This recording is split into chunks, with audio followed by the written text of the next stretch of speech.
és a luz que brilha sobre a escuridão.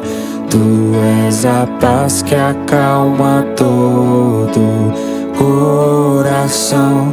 És o pão do faminto, a força do aflito, e nós somos teus pés e tuas mãos.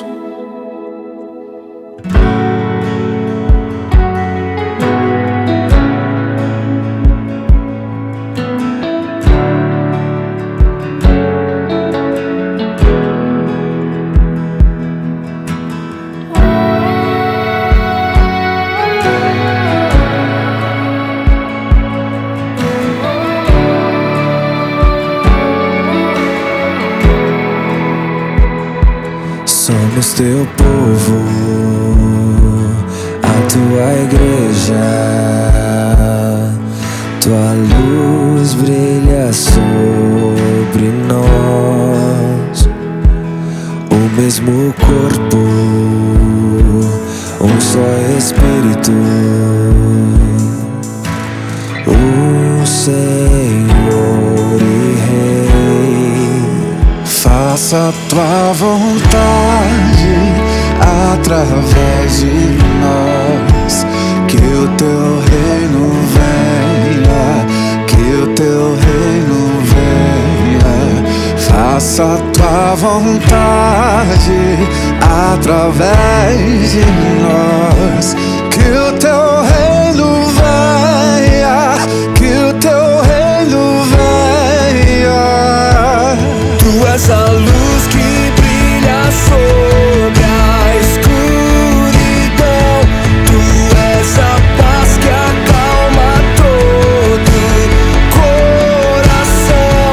És o pão do faminto, a força do aflito, e nós somos teus pés e tuas mãos. Tua verdade sempre permanecerá. Do teu amor quem poderá nos separar? És fiel e pra sempre teu povo sustentar, e então o mundo inteiro verá o poder do grande. Olá, meus irmãos, a paz do Senhor Jesus Cristo. Espero que todos estejam bem. Sejam bem-vindos ao 11 Online, sua programação da igreja, terças e quintas-feiras, abordando sobre vida cristã, no canal da Igreja o Brasil para Cristo, de Arthur Alvim. Hoje é dia 5 de outubro aqui em São Paulo, agora às 11 horas da manhã. Que você possa, meu irmão, minha irmã, compartilhar o canal da igreja com amigos, pessoas que você conhece, e que possa, nessa manhã, a palavra que nós vamos falar, edificar o seu coração. Hoje nós vamos falar vivendo para Cristo, partindo do pressuposto em 2 Coríntios, capítulo 5, versículo de número 15, e espero que possa aí trazer ao seu coração aí muito fortalecimento em nome de Jesus. Eu quero desde já agradecer a todos os irmãos e irmãs que estão se conectando conosco. Glória a Deus aí pela sua vida, pela sua família, você que tem prestigiado o canal da igreja.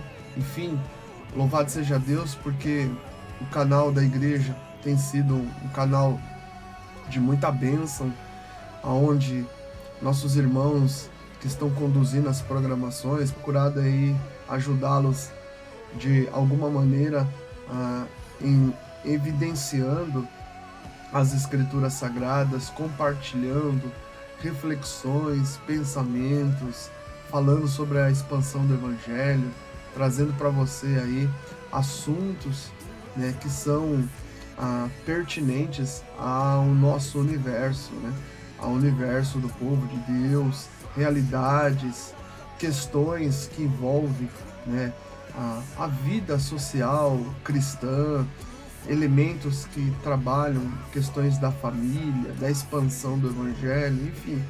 O canal da igreja tem sido, para mim, e creio que para todos os que têm acompanhado ao longo desse percurso, muita edificação, e a gente tem se solidificado na fé. Glória a Deus por isso. Meus irmãos, minhas irmãs, o mês de outubro nós comemoramos a Reforma Protestante. O mês de outubro tem sido destinado, meus irmãos, pelo calendário mundano, algumas datas em que as pessoas comemoram o Dia das Bruxas, o Halloween. Infelizmente. Só que eu resolvi aqui, nesse espaço que eu tenho pela misericórdia, destacar com vocês os 505 anos da Reforma Protestante, diante do mês de outubro. No mês de outubro a gente vai ter alguns pequenos lampejos abordando um pouco sobre a Reforma Protestante. A Reforma Protestante, que é um movimento contrário ao movimento passado, que trouxe muitos desdobramentos ruins. O período da Reforma Protestante foi um grande salto na qual Deus ele levantou muitos homens e mulheres que também participaram da Reforma Protestante. Contudo, esses homens e mulheres começaram a questionar todo o tipo de doutrina e a maneira eclesiástica daquela época, da conduta do clero religioso eclesiástico, entre o período da Idade Média até o período da Idade Contemporânea. E, infelizmente, queridos irmãos e irmãs, a gente tem um lapso temporal nesse período entre o século, mais ou menos, século V ao século que estourou realmente aí a Reforma Protestante, vamos colocar aí até o século XVII, você tem aí um período muito longo. A gente pode até estender para o século XVIII, não tem problema nenhum. Você tem aí um período muito longo aí de muita escuridão espiritual, aonde o clero religioso ele não pregava, não anunciava o que as escrituras dizia. Então, a Reforma Protestante, ela nasce, é um movimento em que procura estabelecer a volta para a Escritura Sagrada e a exposição das Escrituras. A Reforma Protestante, ela está calcada em 5 solas, que é somente a fé, somente Cristo, somente a graça, somente a Escritura e somente a glória a Deus. Então, eu vou procurar de alguma maneira aí os ajudar a entender essas movimentações que possam aí contribuir aí para o seu conhecimento acerca aí da Reforma Protestante. Claro, a gente está falando de muitos séculos, são mais de 13 séculos aí, e eu vou fazer recortes bem pequenos para você ter uma noção do que foi a magnitude da Reforma Protestante, uma bênção nas quais até hoje nós, cristãos do século XXI, desfrutamos desse movimento importante, impactante, que trouxe aí luz a muitas vidas naquele período, a uma volta às Escrituras Sagradas e à palavra genuína de Deus. Homens que puderam aí expor a palavra do jeito que a palavra de Deus é.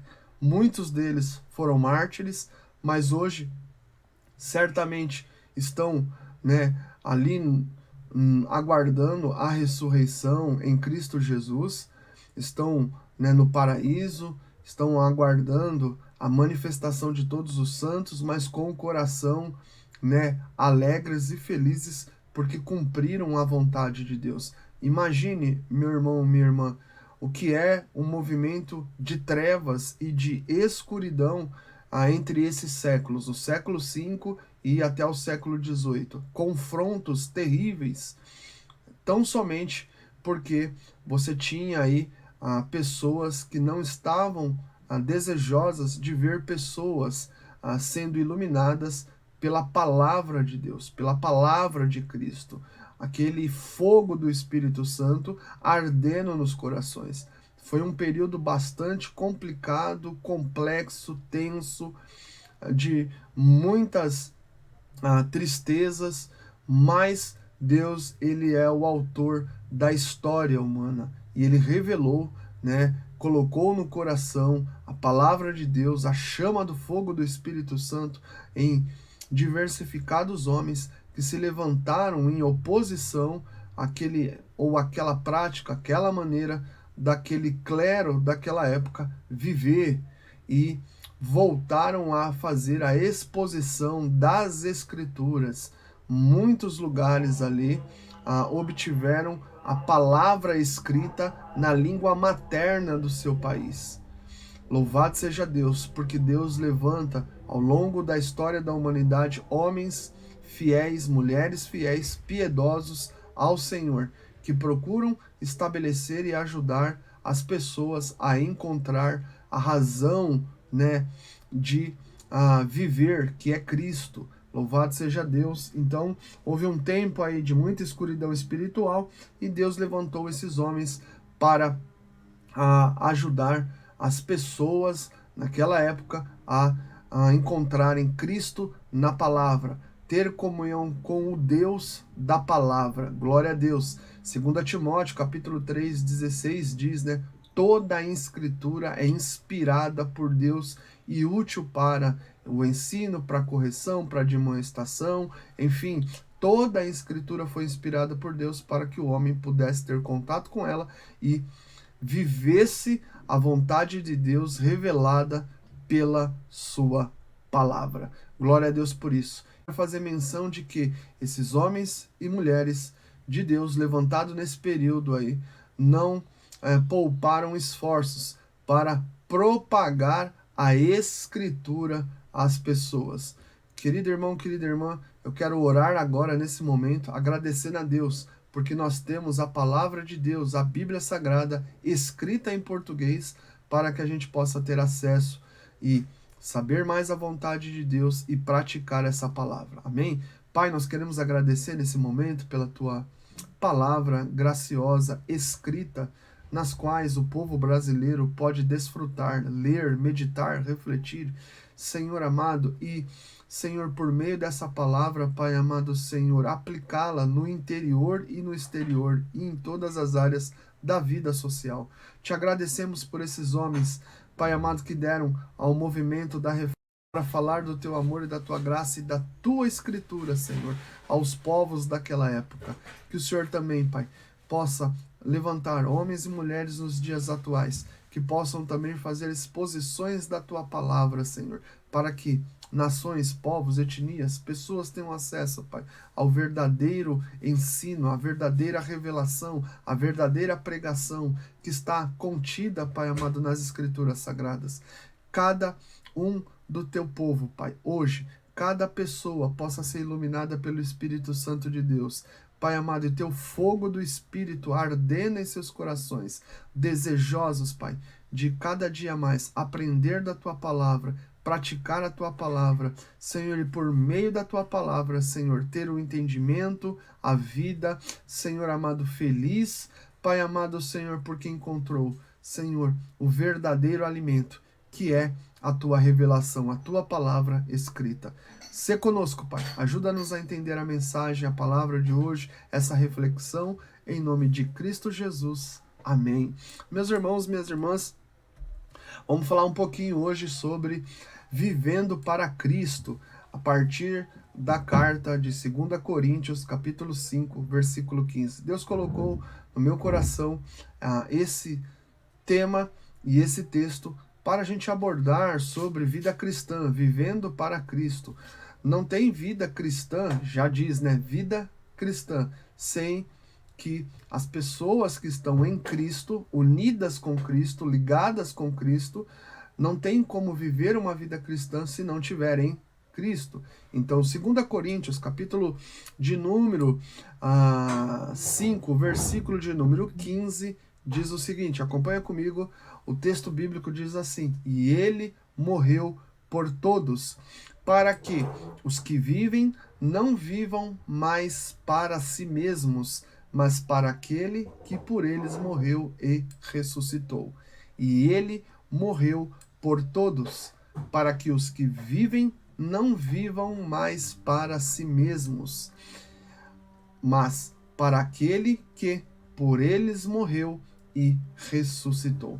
Meus irmãos, minhas irmãs, você que está conectado conosco, é uma honra poder estar com você, você me ouvir. Você pode escrever aí no chat aí, né, suas gratidões a Deus, louvado seja Deus, vai ser uma honra aí a gente poder aí ter essas notificações.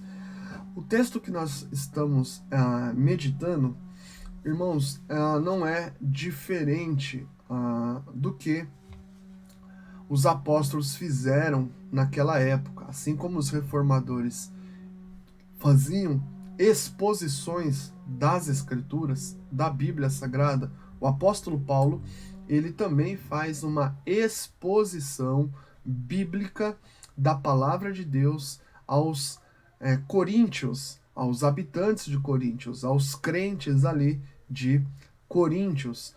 Coríntios é uma cidade bastante complexa do Império Romano, né, fazendo parte aí, né, da província romana, uma metrópole muito conhecida daquela época, né, um desenvolvimento social muito grande, com diversificados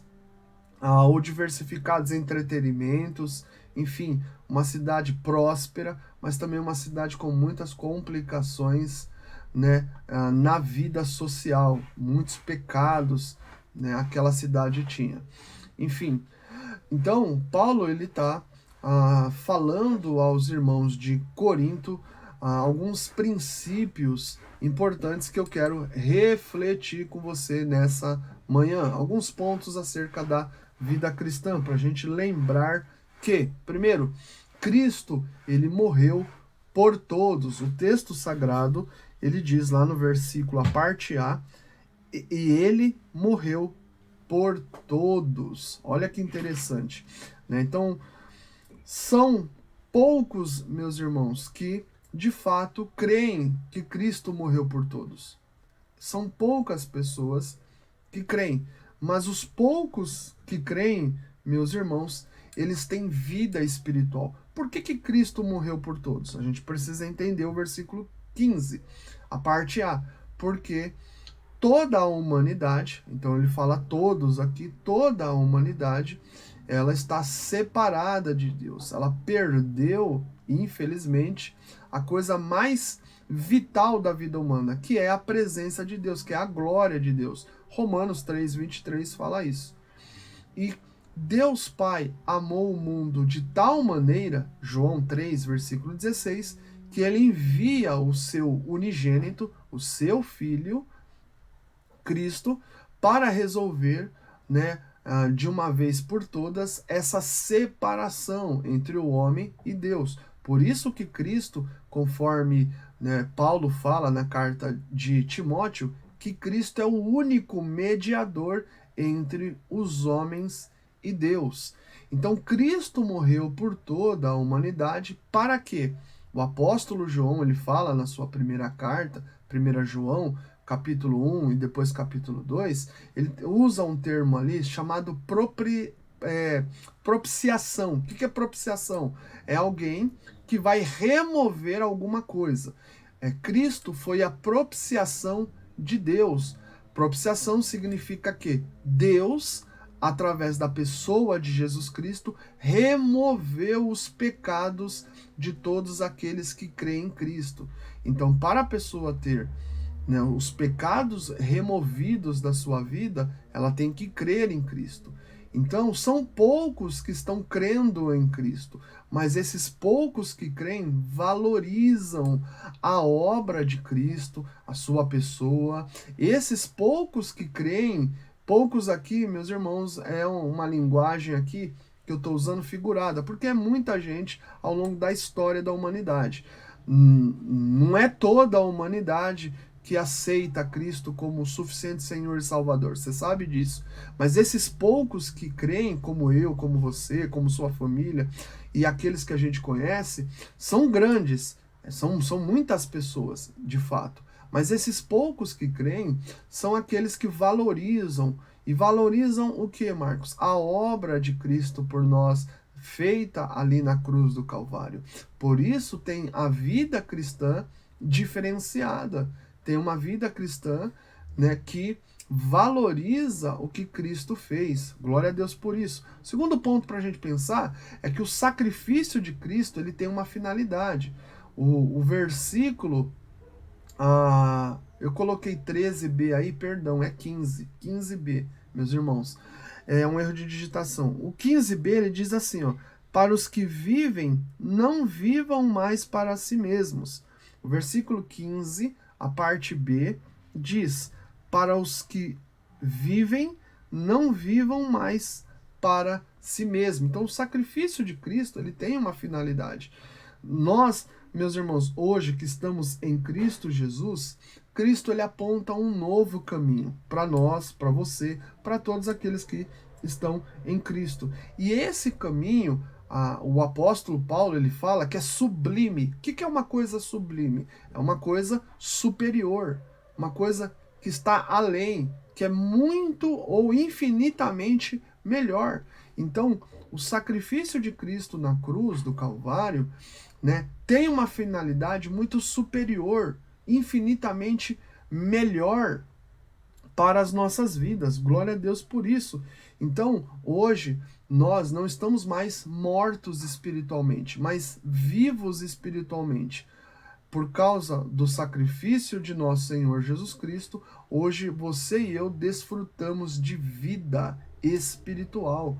A gente tem comunhão com o Pai, a gente tem comunhão com o Filho, a gente tem comunhão com o Espírito Santo de Deus. Sendo esse sacrifício feito por Cristo Jesus, essa finalidade é que a gente possa viver uma vida cristã, meus irmãos, minhas irmãs, não mais para nós mesmos, mas para Ele, né? É muito comum as pessoas sem Cristo viver para elas mesmas, como o texto fala. Para os que vivem, não vivam mais para si mesmos. Esses que vivem para si mesmos são todos aqueles que ainda continuam separados de Deus, alheios à vontade de Deus. Então, o sacrifício de Cristo, ele tem uma finalidade. E essa finalidade, para os que vivem. Aqui é interessante, para os que vivem. Hoje, o Marcos, você e sua família e a igreja que está em Cristo, hoje já não vive mais para si mesmos, mas vive para Deus, vive em comunhão com Deus, tem vida espiritual. Então, todas aquelas coisas que nós praticávamos outrora sem Cristo, já não faz mais parte da nossa vida. Por isso que nós não vivemos mais para nós mesmos, tendo aqueles tipos de condutas, comportamentos, atitudes que ferem a santidade de Deus, que não são agradáveis à vontade de Deus. Então, nós hoje temos, né, uma nova realidade. Glória a Deus por isso. Então, esse caminho que você hoje, eu hoje estamos vivendo, é um caminho sublime, superior, excelente, mais vivo do que, né, a gente viver para nós mesmos. Pensa comigo, irmão, irmã, o que Jesus está fazendo por nós é muito grande. E por fim, Cristo estabeleceu aos que creem um propósito, que é a parte C do versículo 15. O versículo diz assim, a parte C: mas para aquele que por eles morreu e ressuscitou. Vamos entender essa parte C do versículo. Cristo estabeleceu a todos aqueles que estão ligados a Ele em Cristo, que estão unidos com Ele, um propósito. E qual é o propósito? O texto diz: para aquele que por eles morreu e ressuscitou. Então, hoje nós vivemos uma vida cristã para Cristo. Não faz sentido a gente ter uma vida cristã e viver alheio a Cristo, ao seu padrão, à sua direção, ao seu senhorio. Percebe, meus irmãos? Então, Cristo, ele estabelece a todos aqueles que têm uma aliança com ele através do seu corpo e do seu sangue derramado ali no Calvário, um propósito de vida. E qual é o propósito de vida? Hoje, o Marcos e todos aqueles que estão em Cristo Jesus vivem para Cristo.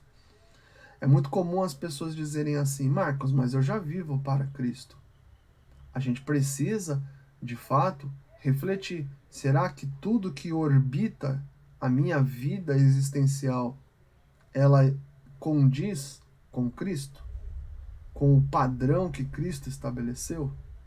Porque viver para Cristo, meus irmãos, não é viver segundo uma religião. Viver para Cristo é viver segundo a vontade de Cristo. Ele estabeleceu um padrão para ser seguido. E refletindo aqui com vocês esses pontos primordiais, Cristo, meus irmãos, ele vai conduzir-nos aos padrões do reino de Deus. Então, viver para Cristo é viver sendo conduzido por Ele, que é o cabeça das nossas vidas, e Ele sempre vai conduzir ao quê? Ao governo do reino de Deus. As palavras, aos ensinos de Deus. Quando a gente fala reino de Deus, nós estamos falando de governo. Pensa, você hoje, através dessa obra maravilhosa que Cristo fez, você tem hoje um governo muito mais superior. Por isso que eu falei para vocês que é infinitamente mais a vida que Cristo dá para aqueles que estão com Ele. Não condiz um crente ele viver alheio a Cristo, viver para ele mesmo, viver para o seu próprio reino. Não condiz. O crente, ele vive para Cristo, ele vive os padrões do reino de Deus. Por quê? Porque Cristo, se você fizer uma leitura bem cuidadosa dos evangelhos, Mateus, Marcos, Lucas e João, você vê Jesus ensinando o reino de Deus às pessoas. Segundo, Cristo nos guiará aos padrões do alto. Por que os padrões do alto? Porque quem está agora no controle da nossa vida, governando a nossa vida, é o Senhor. Então, o nosso coração, as nossas condutas, as nossas atitudes, os nossos comportamentos, seja em todas as áreas da nossa vida, elas têm que ser conduzidas por esses padrões do alto, que são, irmãos, padrões extremamente maravilhosos. Por isso que em algumas lives eu disse para os irmãos, o Espírito de Deus hoje está reorganizando a nossa vida, a nossa mente, os nossos sentimentos, a nossa vontade. Vai ter algumas lives posteriormente que a gente vai até falar um pouquinho sobre a antropologia bíblica, trazer para vocês esse aspecto na vida cristã. Porque Deus, quando nos constituiu, Ele nos constituiu de seres que pensam, que têm sentimentos e que têm vontade. A queda do homem afetou essas três áreas. E quando nós vivemos para Cristo, essas três áreas, elas são, de alguma maneira, conduzidas, guiadas pelos padrões do alto, onde nossos pensamentos são pensamentos governados por Deus, onde nossos sentimentos são balizados, né, de acordo com o padrão do alto, as nossas vontades, elas são também orientadas com os padrões do alto. Percebe? Toda a nossa vida ela vai sendo reorganizada. E Cristo faz isso. E por fim, Cristo nos aponta a desfrutar da sua comunhão, do reino de Deus e seus benefícios. Irmãos, quando a gente fala vivendo para Cristo, tendo uma vida cristã, né, direcionada, conduzida por Cristo, nós, irmãos, partimos ter uma comunhão saudável com o Senhor, né, em nossas orações, em nossos devocionais, em nosso relacionamento com o Senhor, na nossa franqueza com o Senhor, nos abrimos mais para Ele, permitimos Ele, né, tratar as feridas do coração, alguns traumas, sei lá, coisas do passado, e aí Ele vai reorganizando, Ele vai curando, Ele vai manifestando graça na nossa vida, Ele vai nos ajudando, balizando, vai abrindo nossa mente, a gente vai entendendo mais as coisas, né? A gente vai desfrutando também, meus irmãos, desses benefícios. O fruto do Espírito vai aparecendo na nossa vida, né? Aqueles frutos que está registrado lá em Gálatas, capítulo de número 5, o fruto do Espírito vai sendo movimentado nas nossas relações interpessoais com as pessoas, a gente vai amadurecendo mais. Por quê? Porque Cristo vai tratando, trabalhando, conduzindo, guiando, né, tendo comunhão conosco, e a gente vai entendendo esse governo do reino de Deus. Quando a gente fala também governo de Deus, de reino de Deus, nós estamos falando de valores, de princípios, e tudo isso vai fazendo a diferença na nossa vida. Meus irmãos, minhas irmãs, que essa palavra nessa manhã possa aí ter abençoado tua vida, como abençoou a minha vida. Que o Senhor nos ajude a viver para Cristo, no meio de tantas coisas sociais que estamos inseridos. Estamos aqui no Brasil, o Brasil tem muitas dificuldades, estamos cercados de muitas coisas erradas, né, desse país. Contudo, cada um de vocês, como eu, tem uma história linda e maravilhosa em Cristo, e a sociedade ela faz pressão para que as pessoas possam ser conduzidas, né, pelos seus valores, mas a gente sabe, conforme o texto diz, que nós acabamos de ler, e Ele morreu por todos, para que os que vivem não vivam mais para si mesmos, mas para aquele que por eles morreu e ressuscitou. A nossa vida hoje, ela está sustentada em Cristo, que nos conduz aos seus padrões, seus valores, ao reino de Deus, e a gente pode, meus irmãos, desfrutar da comunhão com a Santa Trindade e também dos benefícios e das promessas, do amparo, do cuidado desse Deus grandioso que está sobre a sua vida, sobre a minha vida e de todos que creem nele. Oremos.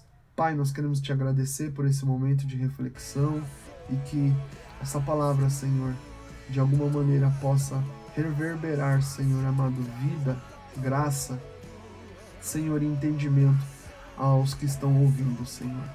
Pai, eu te agradeço pelas suas famílias, pelas suas vidas, pela vida da nossa igreja, pela vida dos oficiais da igreja, pastor Ronaldo, pastor Laurindo, os presbíteros, os obreiros, os membros, as famílias todas que ali, Senhor amado, se congregam, glorificam teu nome, nossas igrejas no Nordeste, Senhor, na Paraíba, em Alagoas, Senhor, as igrejas ali, os irmãos, suas famílias, os dirigentes, Senhor amado, Senhor, as pessoas que estão tendo acesso ao canal da igreja, que estão ouvindo, estão sendo edificadas, abençoadas, Senhor amado, Senhor, eu quero te agradecer por cada pessoa, Pai, Senhor amado, que entende que a vida que hoje tem em Cristo é para ser vivida, Senhor amado, e Pai amado, Senhor, glorificando o teu santo nome. Em nome de Jesus nós te agradecemos.